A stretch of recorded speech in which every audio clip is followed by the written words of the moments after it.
السلام علیکم دوستوں۔ اردن اور اسرائیل کے درمیان ہزاروں سال قبل ایک بستی آباد تھی جسے سدوم کہا جاتا تھا۔ یہ 5 بڑے بڑے شہروں پر مشتمل ایک وادی تھی۔ ان شہروں کا درمیانی علاقہ اتنا زرخیز اور معدنیات سے بھرپور تھا کہ نگاہوں کو صرف سبزہ ہی سبزہ دکھائی دیتا۔ یہاں طرح طرح کی معدنیات دستیاب تھیں۔ اس کے علاوہ ہر قسم کی غذائی اجناس کی فراوانی تھی، اور اسی وجہ سے یہاں کے باشندے بہت خوشحال تھے۔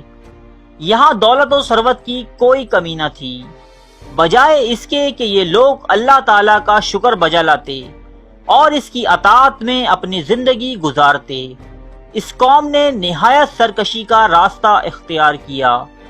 چوری چکاری، دھوکے بازی اور مسافروں کو لوٹنے جیسے گناہوں سے لے کر ایک ایسے گناہ میں مبتلا ہوئے کہ جس کی مثال اس سے پہلے تاریخ انسانی میں نہیں ملتی تھی، اور وہ تھا ہم جنس پرستی۔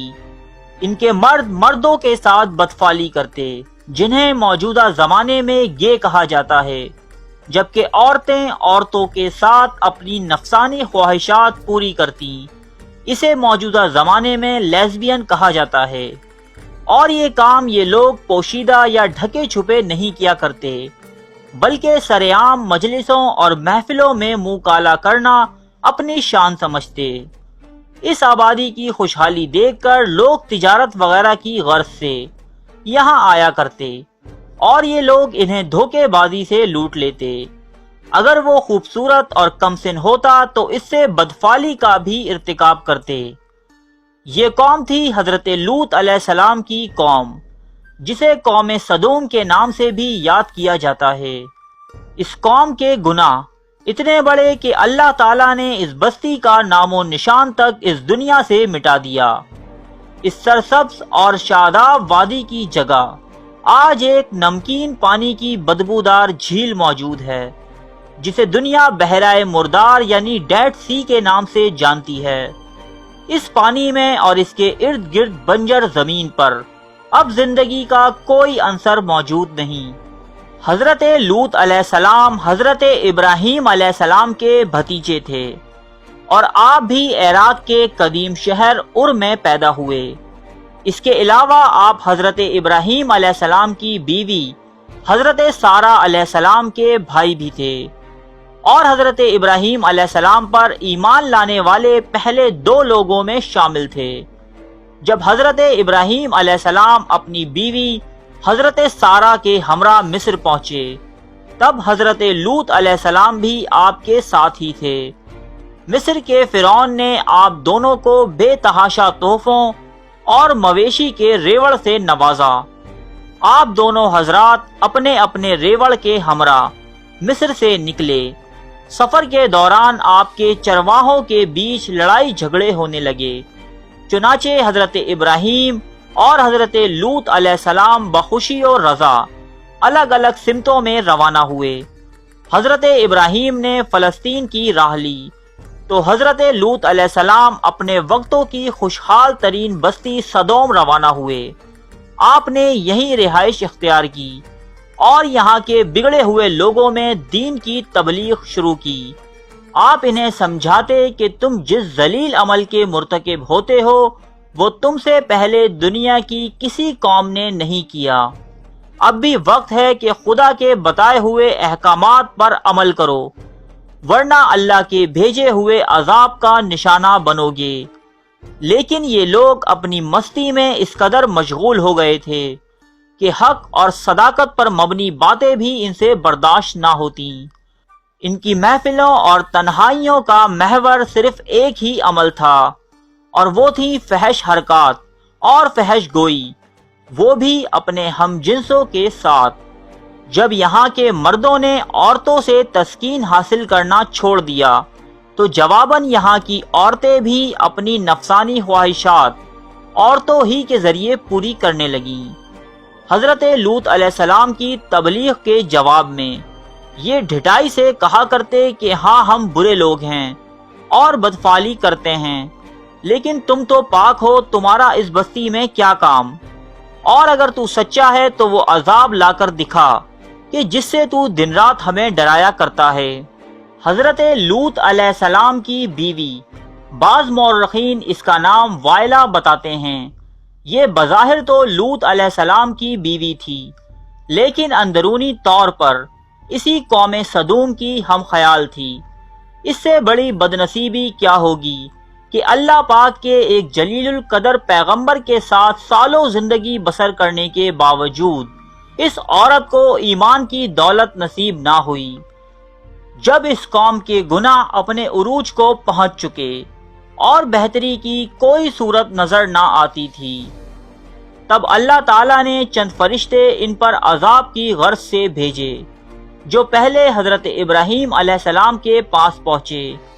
یہاں آپ کو اولاد نرینہ کی خوشخبری دی اور بتایا کہ ہم وادی سدوم کو نیست و نابود کرنے کی غرض سے یہاں آئے ہیں۔ جب یہ فرشتے خوبصورت نوجوان لڑکوں کے روپ میں سدوم کے شہر پہنچے تو ان کی ملاقات حضرت لوط علیہ السلام سے ہوئی۔ یہ قوم بد اخلاقی کی تمام حدود پار کر چکی تھی۔ جب کوئی مسافر یہاں آتا تو یہ سب مل کر اسے گھیر لیتے اور کھلے عام بدفعلی کا مطالبہ کرتے۔ اس لیے لوط علیہ السلام نے انہیں باہر ٹھہرنے سے منع کیا اور اپنے گھر میں لے آئے، ان کے لیے کھانے پینے کا انتظام کیا اور انہیں سمجھانے کی کوشش کی کہ یہ بستی مسافروں کے لیے کتنی خطرناک ہے۔ لیکن آپ کی بیوی جو در پردہ اپنی قوم سے ملی ہوئی تھی، اپنے گھر آنے والے ان مہمانوں کی خبر اپنی قوم کے لوگوں کو دے آئی، اور یوں اس مکان کو چاروں طرف سے سدوم کے لوگوں نے گھیر لیا۔ وہ آپ سے ان مہمانوں کا مطالبہ کرنے لگے۔ یہ دیکھ کر آپ بہت پریشان اور رنجیدہ ہوئے۔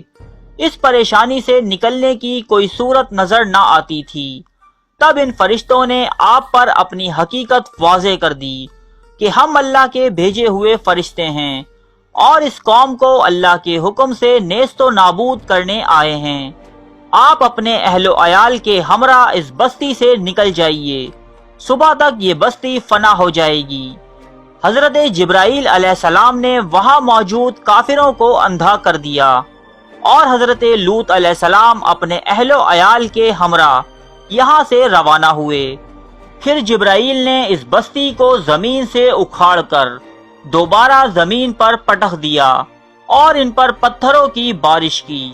حضرت لوط علیہ السلام اس بستی کی حدود سے نکل چکے تھے، مگر آپ کی بیوی جو دراصل ان کافروں کے ساتھ تھی، وہ مڑ مڑ کر اپنی قوم کا یہ حال دیکھتی اور کہتی، ہائے میری قوم، ہائے میری قوم۔ چنانچہ وہ بھی ان کیمیائی کنکروں کی بارش کا شکار ہوئی، اور اللہ پاک نے اس عورت کو آنے والی نسلوں کے لیے نشان عبرت بنا دیا۔ اس عورت کی لاش آج بھی پتھروں کے اس فوسل کے درمیان موجود ہے، جسے سدوم کے پہاڑوں میں لوتس وائف پلر کے نام سے جانا جاتا ہے، اور یہ عورت آج بھی اپنی قوم کے درمیان دنیا کو سرکشی اور بیرا روی کے انجام سے آگاہ کر رہی ہے۔ اور بے شک لوط بھی رسولوں میں سے تھا، جبکہ ہم نے اس کو اور اس کے سب گھر والوں کو نجات دی، مگر ایک بڑیا کو جو عذاب پانے والوں میں رہ گئی۔ پھر ہم نے دوسروں کو ہلاک کر دیا، اور بے شک تم ان کے پاس سے صبح کے وقت گزرتے ہو اور رات میں بھی، پس کیا تم عقل نہیں رکھتے؟ اللہ تعالیٰ نے اس گناہ گار عورت کا تذکرہ قرآن مجید میں کل 9 مرتبہ بیان فرمایا ہے۔ ترجمہ: اللہ کافروں کے لیے ایک مثال بیان کرتا ہے نوح اور لوط کی بیوی کی۔ وہ ہمارے 2 نیک بندوں کے نکاح میں تھیں، پھر ان دونوں نے ان کی خیانت کی، سو وہ اللہ کے غضب سے بچانے میں ان کے کچھ بھی کام نہ آئے، اور کہا جائے گا کہ دونوں دوزخ میں داخل ہونے والوں کے ساتھ داخل ہو جاؤ۔ ارے فرینڈز، 1 منٹ، آپ ایسے ہی جا رہے ہیں؟ اتنی محنت سے ویڈیو بنائی ہے، ایک لائک تو بنتا ہے نا؟ اور دوسرا یہ کہ آپ ہمیں اتنی بڑی دنیا میں دوبارہ کیسے ڈھونڈیں گے؟ تو اس کا حل یہ ہے کہ آپ ہمارے چینل کو سبسکرائب کر لیجئے اور اس بیل کے آئیکن کو کلک کر دیجئے اس طرح ہمارے آنے والی تمام ویڈیوز آپ تک پہنچتی رہیں گی۔ ارے ڈریے مت، یہ بالکل فری ہے۔